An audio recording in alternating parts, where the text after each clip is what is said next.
Sir ಅದೇ ಈಗ ನಿರ್ಮಾಪಕರ ನಿರ್ಧಾರ ಡಿಸೆಂಬರ್ಗೆ ಬರುವಂಥದ್ದು ಅನ್ನುವಂಥದ್ದು ನಮಗಿರೋ ಮಾಹಿತಿ. ಅದರ ಜೊತೆಗೆ ಸರ್ ಈ ಡಿಸೆಂಬರ್ ಅನ್ನುವಂಥದ್ದು ಒಂದು ಕನ್ನಡ ಚಿತ್ರೋದ್ಯಮದಲ್ಲಿ ಸಾಕಷ್ಟು ಹಿಟ್ ಆಗಿರುವಂತಹ ಸಿನಿಮಾಗಳು ರಿಲೀಸ್ ಆಗಿರುವಂಥದ್ದು ಅದೃಷ್ಟ ಅನ್ನುವಂಥದ್ದನ್ನು ಸುದೀಪ್ ಸರ್ ಎಷ್ಟು ಬಿಲೀವ್ ಮಾಡ್ತಾರೆ, ಅಂತಹ ಒಂದು ನಂಬಿಕೆ ನಿಮಗಿದೆಯಾ ಡಿಸೆಂಬರ್ ತಿಂಗಳ ಬಗ್ಗೆ ಸರ್?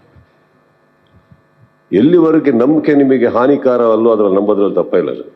ನಂಬಿಕೆ ಮೂಢನಂಬಿಕೆ ಆಗಬಾರ್ದು, ನಂಬಿಕೆ ಹಾನಿಕಾರ ಆಗಬಾರ್ದು.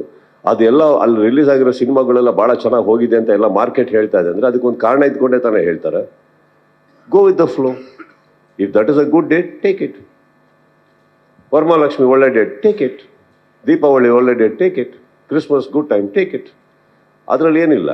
ಇತಿಹಾಸದಲ್ಲಿ ನೋಡೋಕೆ ಹೋದರೆ, ಹಿಸ್ಟ್ರಿಯಲ್ಲಿ ನೋಡೋಕೆ ಹೋದರೆ ಅದು ಆ ಟೈಮಲ್ಲಿ ತುಂಬ ಸಿನಿಮಾಗಳು ತುಂಬ ಚೆನ್ನಾಗಿ ಓಡಿದೆ.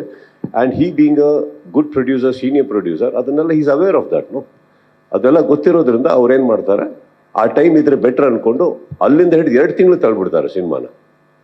ಬಂದರೆ ಆ ಒಳ್ಳೆ ಡೇಟಿಗೆ ಬರೋಣ ಬಿಡಿ, ಯಾಕೆ ಕಾಂಪ್ರಮೈಸ್ ಆಗೋದು ಅಂತ. I mean obviously no sir, it's a good time. Actually ನೀವು ನೋಡೋಕೆ ಹೋದರೆ ವರಮಹಾಲಕ್ಷ್ಮಿ ಆ ಟೈಮಲ್ಲಿ ಅಂದರೆ ಒಂದಿಷ್ಟು ಪೀರಿಯಡಲ್ಲಿ ಚೆನ್ನಾಗಿರುತ್ತೆ. ಇಲ್ಲಿಂದ ಹಿಡಿದು ಒಂದು ಇಡೀ ಜನವರಿ ತನಕ ಚೆನ್ನಾಗಿರುತ್ತೆ. It's a good time.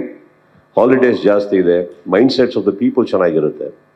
That's it sir. ಇನ್ನೊಂದು ಪ್ರಶ್ನೆ, ಅಮ್ಮನ ಬಗ್ಗೆ ಯಾವಾಗಲೂ ಮಾತಾಡಿದಾಗ ಅದೊಂದು ಎಮೋಷನ್ನು. ಸೊ ಅಭಿಮಾನಿಗಳಿಗೋಸ್ಕರ, ಪಾತ್ರಗಳಿಗೋಸ್ಕರ ಅವರು ಇಚ್ಛೆ ಪಡುವಂಥ ಪಾತ್ರಗಳನ್ನು ಸಾಕಷ್ಟು ಮಾಡಿರ್ತೀರ ನಿಮ್ಮ ಜರ್ನಿಲಿ. ಸೊ ಅಮ್ಮ ನಿಮ್ಮನ್ನು ಇಷ್ಟಪಡಿರ್ತಕ್ಕಂತಹ ಪಾತ್ರದ ಬಗ್ಗೆ ಆಗಿರ್ಬೋದು, ಅವರು ನಿಮ್ಮ ಸಿನಿಮಾಗಳನ್ನು ಮೆಚ್ಕೊಂಡಿದ್ದಂತಹ ರೀತಿ ಈ ಕ್ಷಣಕ್ಕೆ ಆ್ಯಸ್ ಯೂಶುವಲ್ ಮಿಸ್ ಮಾಡ್ಕೊಳ್ತೀವಿ.